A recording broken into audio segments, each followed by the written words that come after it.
show you how to take pictures of water drops and have little objects floating around in them. This is something I wondered how to do for quite a while. I had seen some pictures online and wondered how they did it. Finally found out, and now I'm going to show you. So I have my Canon Rebel T3i and my tripod, and I'm just using natural light here. I'm in my photo studio, which is actually my garage. I have the garage door open, so I have natural light flowing in here and the window over here, so it's all natural light. It's not real bright in here, but it's fine for this. Also, I'm going to be using some other lights because I'm doing this on a budget. I don't have a flash that I'm using some flashlights to try to throw some different kind of light on the water drops to see how that works. So the first thing I did is I got my table set up, and I have these two plastic containers that lift up a piece of glass, and the glass is sitting on the containers, and I have a piece of white mat board underneath the glass, and on that is going to be my objects that I'm going to be photographing. I have some colorful little objects, like this is just a cat's toy. It has some pretty colors in it, so we're going to see what that looks like. I have a card there, which I found out you can do, like if you have a happy birthday message or a happy Easter or whatever on it, you can actually reflect the text through the bubbles, and that's kind of neat. And then I have a couple of artificial flowers that are orange, and see what that looks like. And then I have a whole book full of different patterns and colors that I'm going to test out. So again, Rebel T3i. The reason I love this camera in particular is because of this swivel LCD screen. Now that's kind of special, yeah, but even more special is the ability to focus manually with this screen, and that happens in live view.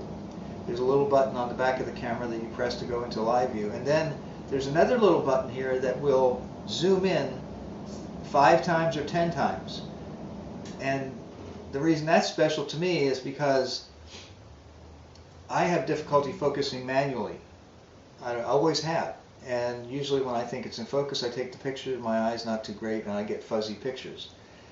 So this one, with the 5 to 10x zoom, you can actually focus pinpoint sharpness with this. Now another thing I recommend is either put your camera on a timer, put it on the timer so you're not pressing the shutter button and causing the camera to shake. Or I have this remote shutter button switch, which is kind of neat.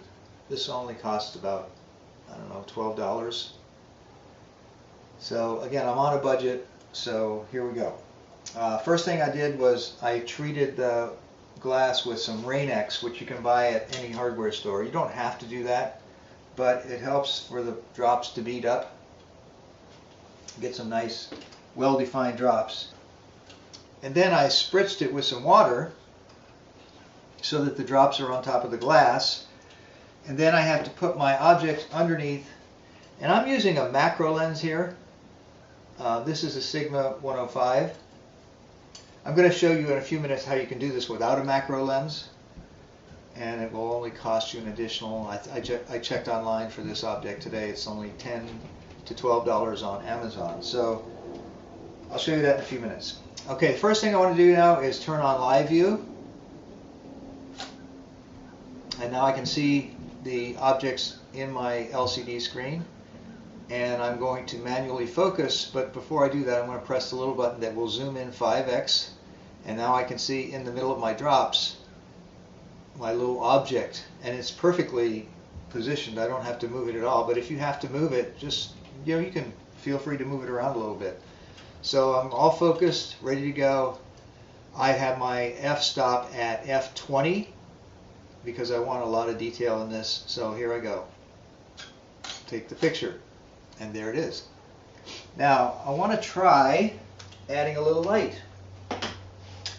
So I have my super duper anti-intruder flashlight, and I'm just going to turn this on, and I'm going to play around with positioning and using the light. Now I can look in the live view and see what's happening in the picture, and when I like what I see, I can just snap it. Now I'm going to move this down underneath and shine it up. My live view went off, so I have to turn it back on. You can set that timer in your settings to go off at a certain time so you don't run your battery down. So I'm shining it on the little toy right now, and I like that. And that turned out pretty cool. Now I have another thing here which is going to reflect the light back to the object. I'm going to go around in front, and I have another flashlight to add some more dimension to what we're doing here. So now it looks pretty harsh when I'm looking at it, but I'm going to take the picture and you'll see hopefully that one came out pretty cool because it's a lot more contrast to the object. Alright, now I'm going to take these little toy out of there, and I'm going to try the card. It says happy birthday because it's your big day, and we'll see how that looks. Oops, well, I'm not sure what happened, but the camera quit recording there, so I'm just going to show you a couple of other pictures that I did take. The first one is the one with the flowers. You can see the flowers in the water drop, and I just used one flower, so that's what's reflecting in the water drop. And then I took some holly from my bush outside and I put that in the picture. That turned out pretty nice. And then I took another card. This one was a Charlie Brown Christmas, and you can see the Charlie Brown characters in the drop. So that turned out pretty cool too. So now I'm going to continue with the part about the water drop photography without a macro lens. Okay, so now I want to show you another way to do this, and it involves using something called extension tubes.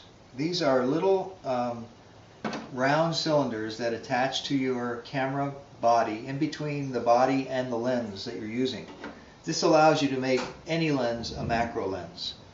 So I've got my Canon 85mm f1.8 lens on here, and by the way, you can use a Canon 50mm 1.8 lens, which you can pick up for around $100, and that is the best deal on the planet.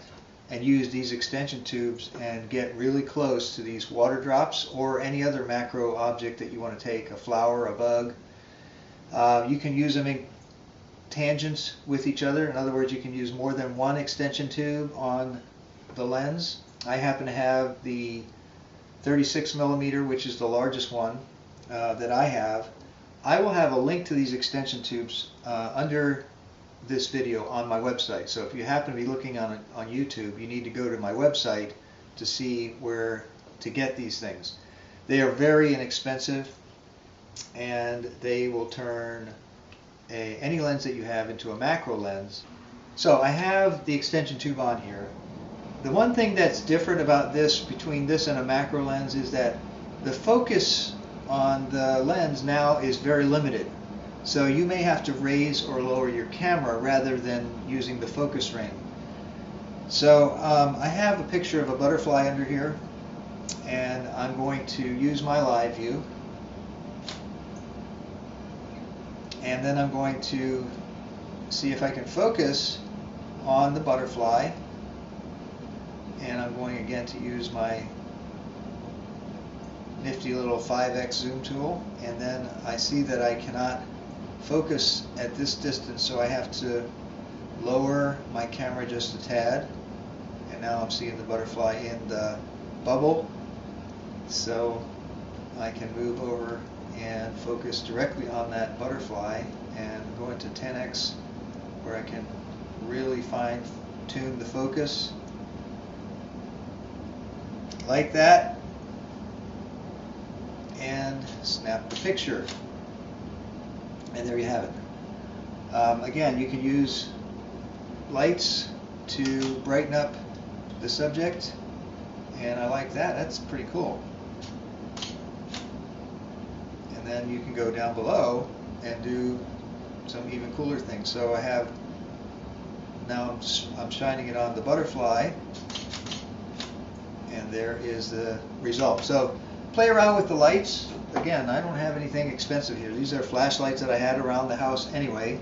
The water bottle, the only thing that I paid for here, aside from my camera, is the extension tube. So I hope this helps you out. If you like it, come back and see some more.